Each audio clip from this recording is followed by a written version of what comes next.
Karibuni sana katika matangazo ya soka. Karibuni sana mtazamaji, karibuni sana msikilizaji.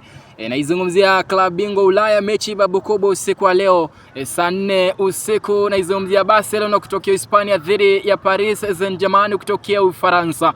Vikosi vya timu zote mbili vimeshuka, vimejongea, vinasogea. Nitakuwa na kumegea nani, nitakuwa na kuvisomea moja kwa moja ili kujua nani atakuwa anashirikishwa katika mechi hii.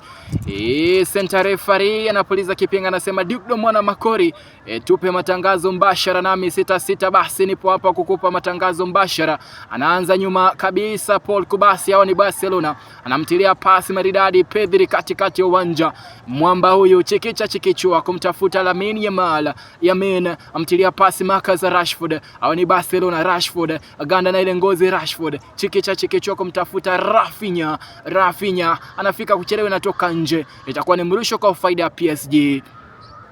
Anakuja kurusha ile ngozi si mwingine bali ni Nuno Mendes. Hawa ni Paris Saint-Germain. Nuno Mendes anarusha ndefu kumtafuta Navas. Jao Navas, tuliza kwenye kigamba la kifua. Navas regesha nyuma kumtafuta Vitinha katikati uwanja mduara. Hawa ni PSG, wanatafuta angalau nafasi ya kuingia kufunga bao. Tuone mambo yatakuwa vipi. Hawa ni PSG, tunawafahamu sana. Ikumbuka kwamba leo mna Ousmane Dembele kwa sababu ya jeraha, Ballon d'Or winner hayupo.